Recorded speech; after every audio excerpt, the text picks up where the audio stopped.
KSRTCയുടെ budget tourism സെല്ലിൻ്റെ ഭാഗമായിട്ട് തൊടുപുഴ ഡിപ്പോയിൽ നിന്നും സംഘടിപ്പിച്ച വയനാട് ട്രിപ്പിൽ ആദ്യത്തെ ദിവസം രാവിലെ പഴശ്ശിരാജ സ്മൃതി മണ്ഡപം കാണാൻ പോയി.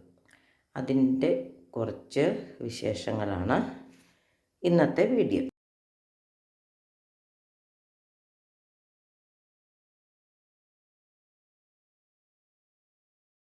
പഴശ്ശിരാജയുടെ സ്മൃതി മണ്ഡപത്തിലേക്കുള്ള ഗേറ്റിൻ്റെ അവിടെ നിന്ന് തൊട്ട് നല്ല പൂക്കളാണ്.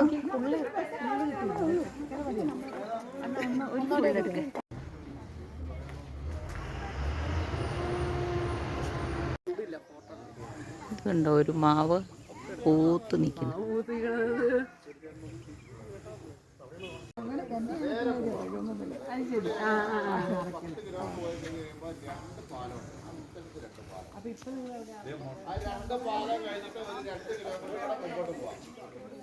രണ്ട് പാല കഴിഞ്ഞിട്ട് 2 കിലോമീറ്റർ കൂടെ നേരെ പോവാം.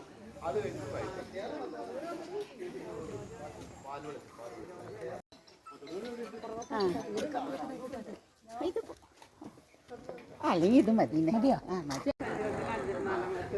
ഇത് ബലൂൺ ചെടിയാണ് കേട്ടോ. ഇത് അപ്പൂപ്പന്താടി പോലെ അല്ല എരിക്ക് പോലെ വായുവിൽ കൂടി വിത്ത് വിതരണം നടത്തുന്ന ഒരു ചെടിയാണ്. ഇതിൻ്റെ വിളഞ്ഞ വിത്ത് പൊട്ടി അപ്പൂപ്പന്താടി പോലെ ഒരു കായാണ്. ഇത് വായുവിൽ കൂടി വിത്ത് വിതരണം നടത്തുന്ന ഒരു ചെടിയാണ് ഈ ബലൂൺ ചെടി. ബലൂൺ ഫ്ലവർ എന്നാണ് ഈ ചെടിയുടെ പേര് കേട്ടോ. ഇതിൻ്റെ കുറച്ച് പടം കാണിക്കാം. ഇത് കണ്ടോ, ഒരു ബബിൾ പൂവായിട്ട് ഒരു ചെടി നിൽക്കുന്നേ. ഇതിൽ വെള്ള പൂവുണ്ട്, അതിൻ്റെ കായാണ് ഈ വലിയ ബോൾ പോലെ നിൽക്കുന്നത്.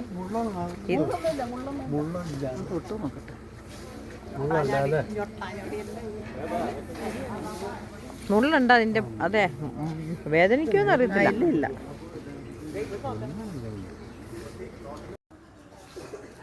ആ ചെടികൾ ഇവിടെ ഇഷ്ടം പോലെ ഉണ്ട്. ഇവിടെ ഇഷ്ടം പോലെ പൂമ്പാറ്റയുണ്ട്. ഇത് പൂമ്പാറ്റയ്ക്ക് ഇഷ്ടപ്പെട്ട വല്ല ചെടിയായിരിക്കും ചിലപ്പോൾ.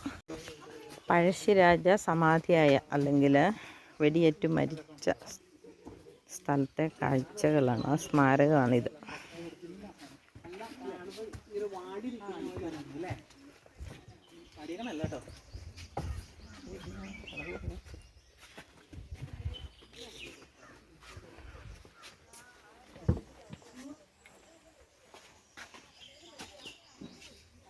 എല്ലാം എടുക്കണില്ല, എല്ലാം സെറ്റാക്കി കേട്ടോ.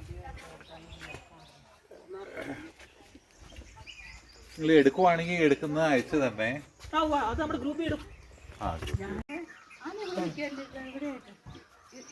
ഇതൊന്നും നിൽക്കുന്നത് വന്നാ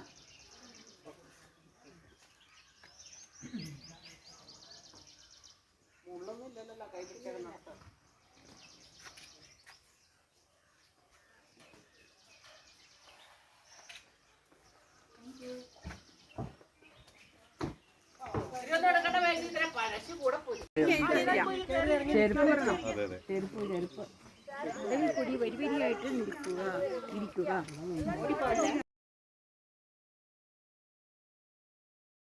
കുറഞ്ഞ സമയത്തും കുറഞ്ഞ പൈസ മുടക്കിലും ട്രിപ്പ് പോകാവുന്നതാണ്. ബൈ.